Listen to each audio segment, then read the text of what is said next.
Concrete is as much part of the urban landscape as trees are to a forest. It's so ubiquitous that we rarely give it any regard at all. But underneath that drab gray exterior is a hidden world of complexity. Hey, I'm Grady, and this is Practical Engineering. On today's episode, it's Concrete 101.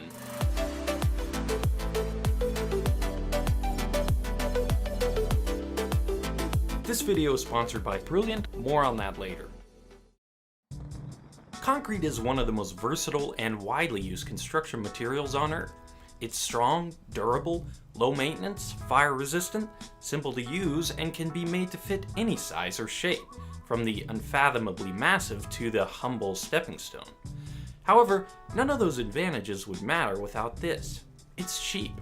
Compared to other materials, concrete is a bargain, and it's easy to see why if we look at what it's made of. Concrete has four primary ingredients: water, sand, also called fine aggregate, gravel, aka coarse aggregate, and cement.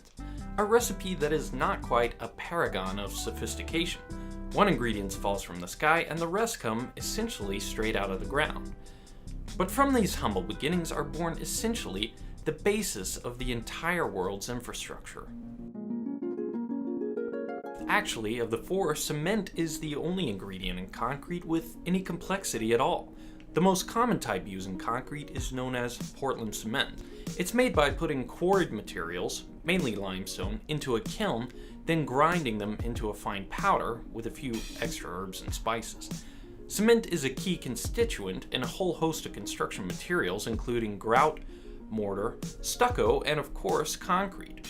A lot of people don't know this, but every time you say cement when you are actually talking about concrete, a civil engineer's calculator runs out of batteries. I'm just kidding, of course, and you can hardly be blamed for not knowing the difference if you've never mixed up a batch of concrete before. Even if you have mixed some concrete, good chance it was in a ready mix bag where all the ingredients were already portioned together. But each ingredient in concrete has a specific role to play, and cement's role is to turn the concrete from a liquid to a solid. Portland cement cures not through drying or evaporation of the water, but through a chemical reaction called hydration. The water actually becomes a part of the cured concrete. This is why you shouldn't let concrete dry out while it's curing. Lack of water can prematurely stop the hydration process, preventing the concrete from reaching its full strength. In fact, as long as you avoid washing out the cement, concrete made with Portland cement can be placed and cured completely underwater. It will set and harden just as well, and maybe even better, as if it were placed in the dry. But you may be wondering, if water plus cement equals hard, what's the need for the aggregate? To answer that question, let's take a closer look by cutting the sample through with a diamond blade. Under a macro lens, it starts to become obvious how the individual constituents contribute to the concrete. Notice how the cement paste filled the gaps between the fine and coarse aggregate.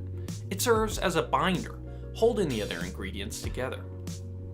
You don't build structures from pure cement the same way you don't build furniture exclusively out of wood glue. Instead, we use cheaper filler materials, gravel and sand, to make up the bulk of the concrete's volume. This saves cost, but the aggregates also improve the structural properties of the concrete by increasing strength and reducing the amount of shrinkage as the concrete cures. The reason that civil engineers and concrete professionals need to be pedantic about the difference between cement and concrete is this. Even though the fundamental recipe for concrete is fairly simple with its four ingredients, there is a tremendous amount of complexity involved in selecting the exact quantities and characteristics of those ingredients. In fact, the process of developing a specific concrete formula is called mix design.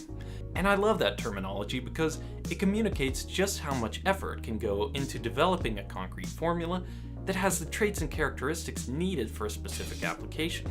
One of the most obvious knobs that you can turn on a mix design is how much water is included. Obviously, the more water you add to your concrete, the easier it flows into the forms. This can make a big difference to the people who are placing it. But this added workability comes at a cost to the concrete's strength. To demonstrate this balancing act, I'm mixing up some ready-mix concrete with different amounts of water. For the first sample, I'm using just enough water to wet the mix. You can see it's extremely dry. A mix like this is certainly not going to flow into the forms very easily, but you can compact it into place.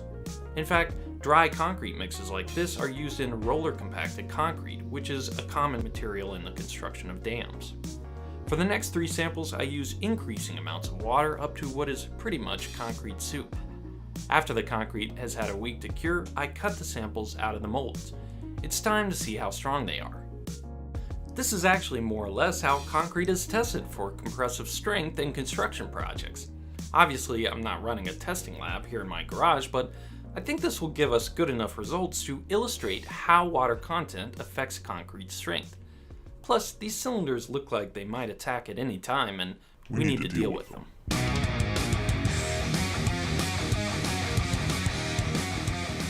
I made 3 cylinders of each mix, and I'll break each one, watching how much pressure the cylinder was applying at the moment of failure. And this experiment was too cool not to invite my neighbors over to help. We started with the samples that used the most water. It was no surprise that it took almost no pressure at all to break them, on average about 700 psi or 5 megapascals. You can see how crumbly the concrete is even after having a week to cure. All that water just diluted the cement paste too much. The next 2 samples used the range of water suggested on the pre-mixed concrete bag. These were much stronger, breaking at an average of 1600 and 2200 psi or 11 and 15 megapascals for the high and low end of the water content range. And you can really see the difference in how the concrete breaks. Finally, we broke the samples with the least water added to the mix. You can see how rough these samples were because there wasn't enough water for the concrete to flow smoothly into the molds. But despite looking the worst of the 4, these were the strongest samples of all, breaking at an average of around 3000 psi or 20 megapascals. On this shot, you can even see the crack propagating through the cylinder before it fails. It just goes to show how important mix design can be to the properties of concrete. Even varying the water content by a small amount can have a major impact on the strength, not to mention the workability and even the finished appearance of the concrete. It's impossible to say just how much I'm scratching the surface here. There is so much complexity to the topic of concrete, partly because it has so many applications, from skyscrapers to canoes and everything in between.